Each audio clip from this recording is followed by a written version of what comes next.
龙婷有点不好意思地说道，我还没有织好呢，最近忙都没有继续织下去，等忙完这段时间还是要抽空把那件衣服织好的，尽量在冬天来临之前织好送给初九。苏猛和欧阳要学就让他们学呗，我都能为初九学织毛衣，他们也能为贝贝和妍妍学一学，只要他们是真心爱着他们，不管是什么事，他们都愿意为他们去做的。龙婷自己就是这样，她真心爱着初九，就愿意为了初九去做任何事。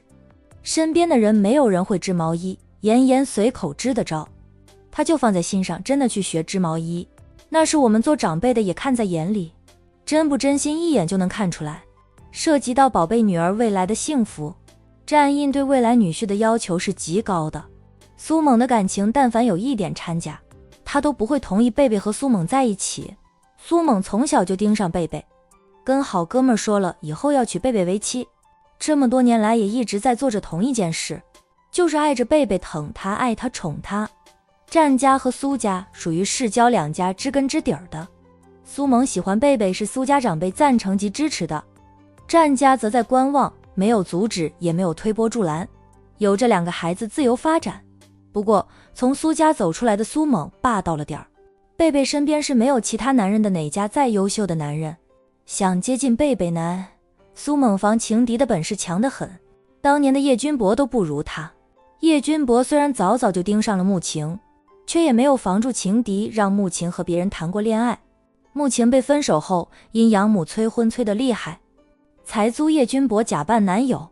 叶君博的腹黑霸道是从穆晴主动找上他，才一点点展现出来。不像苏猛从小就开始防着情敌，除了贝贝的亲人，外面年轻男性是真的很难接近贝贝。不仅仅是战家对他的保护好，也有苏猛的手笔。当然了，苏猛自己也洁身自爱，再多的爱慕者也不看一眼，不给任何人机会。两家的长辈对待感情都是专一，苏猛在这样的环境长大，他对待感情也是专一，要求贝贝专一，他自己也专一。贝贝在风尘集团上班干得怎么样？能适应吗？妍妍要求很高的，也不知道贝贝能不能适应。龙婷问起贝贝的近况，从他去上班后很少给我打电话，也没有看到他发朋友圈，不知道他能不能适应。有时候我发信息问一下他，他好久才会回复，总说在忙。龙婷从小就很喜欢疼爱妍妍和贝贝，以前叶君博和战印还防过他呢，怕他长大后会叼走他们的宝贝女儿。还好龙婷喜欢的是初九视妍妍为亲妹妹，贝贝则是邻家小妹，会疼爱会宠着，但没有男女之情。叶君博和战印两个女奴才放下心来，是很忙，能适应我们家贝贝又不是娇生惯养，她能力很强，也很能吃苦。她年纪小一点，她哥哥厉害一点，否则她都会走妍妍的路，要当个女继承人呢。提到女儿时，战印那是一脸的宠溺，又一脸的骄傲。妍妍对她都很满意，她说在风尘集团上班学到了很多，要不是还要继续深造，她都想一直留在风尘上班呢，而不仅仅是打暑假工。战印其实是希望女儿放暑假期间好好玩一玩的，但女儿要去积攒工作经验，只能由着她。进风尘集团也不用担心，能让妍妍满意贝贝是这个。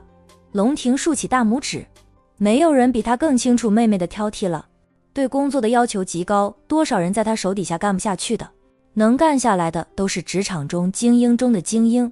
风尘集团在妍妍的带领下继续保持着如日中天，依旧是 A 市商界的龙头老大。在 A 市上流社会里，不知道多少人对欧阳浩羡慕嫉妒恨的，因为他和君言青梅竹马，两小无猜，感情深似海，是大家默认的一对儿。还说欧阳玉狡猾，他年轻时和叶君博是死对头，斗不过叶君博就培养一个优秀的儿子，从小盯着叶君博的宝贝女儿，唯一的儿子能娶到叶君博的女儿。欧阳玉等于是利用儿子打了个翻身仗。这些话大家只敢私底下说说，话里话外都是羡慕嫉妒恨，没有人敢在叶君博或者欧阳玉面前说，怕惹毛了他们，影响到两家以后的联姻，被打压报复就不好了。欧阳家和君家属于门当户对，两大家族在以前虽说是死对头，倒也没有深仇大恨，只是生意上针锋相对而已。事实上，欧阳玉的爷爷生前是很欣赏叶君博的，欧阳玉还是个恋爱脑时，他爷爷恨不得拿他和叶君博换一换呢。等到欧阳玉娶了杨希后，欧阳爷爷不知道多欢喜。杨希和穆晴是好闺蜜嘛，果然老爷爷的愿望成了真，欧阳玉和叶君博都是宠妻如命的男人。为了他们心爱妻子的友情，两个死对头最终化解了各种恩怨，两大集团不再是死对头，后来还合作了。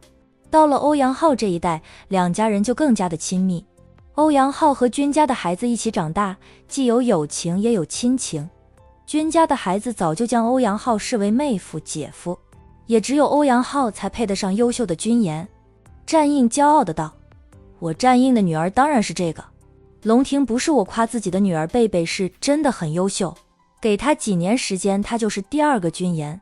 战印是舍不得宝贝女儿当继承人那么累，但内心深处却是羡慕叶君博的，羡慕叶君博的女儿比儿子还要强，是个很出色的继承人。龙婷笑道，战叔叔当然不是夸，那是事实，我的兄弟姐妹个个都是人中龙凤，很优秀。说实话的弟妹们都这么优秀，我这个当哥哥的都有很大的压力，生怕自己是最差的那个。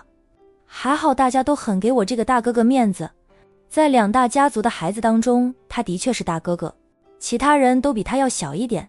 战印笑道，你也很优秀呀，大家不是给你面子，是真的服你，心服口服。屋里两个男人随便聊着，屋外初九陪着海童等人散步。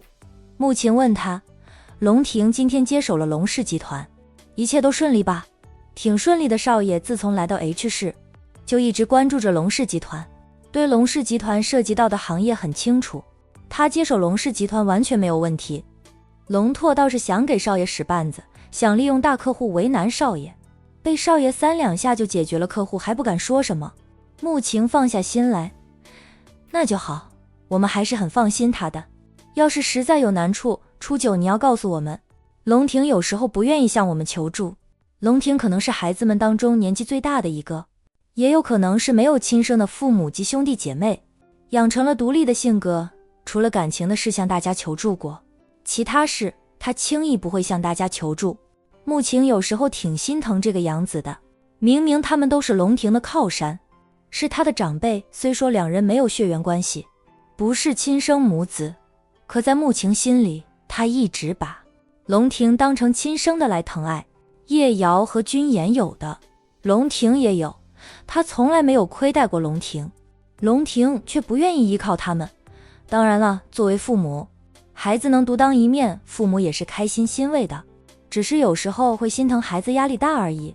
穆妈妈少爷能处理的事情，他就不会向任何人求助，要是他实在处理不了，从来不会跟大家客气。初九不觉得龙婷不敢向长辈求助，而是龙婷有能力处理好自己的每一件事，不需要向长辈们求助。程玲玲对穆晴说道，咱们相信龙婷吧，我师徒俩教出来的徒弟不会差到哪里去，他可能是当师傅的，跟穆晴当妈妈的想法不一样。穆晴会心疼，总想尽能力去托举一下孩子们。程玲玲则要求徒弟能独当一面，不需要再依赖长辈的托举。谁在工作时都会累，龙婷是男人皮粗肉厚的，不必矫情。穆晴说道，我自是相信他的，就是怕他凡事都自己杠着，咱们这些老骨头还能帮得到他，就想帮一帮他。海童接过话来，咱们也没有多老吧，我连奶奶和外婆都还没有当呢。众人都笑，50-60岁的年纪对于现在这个社会来说真不算老，况且他们个个都保养得很好，50几岁看上去40出头那样，就更显年轻了。我们谁也没有当奶奶和外婆呀，我也挺想当奶奶的了。初九考虑的怎么样了？穆妈妈想抱孙还得看你。穆晴这样一打趣，初九的脸一下子红了。海童等人看得惊奇，又忍不住笑，难得呀。初九性子冷，人也稳重，泰山崩于前能吓到龙庭，也吓不到初九。哪怕是他们看着长大的孩子，也很少能看到初九脸红耳赤的样子。咱们的九姐脸红了。海童笑道，初九害羞了，难得看到，现在也没有外人，我们都是过来人。初九有什么想法可以跟我们说说，我们给你指点指点。初九红着脸说道，我和少爷……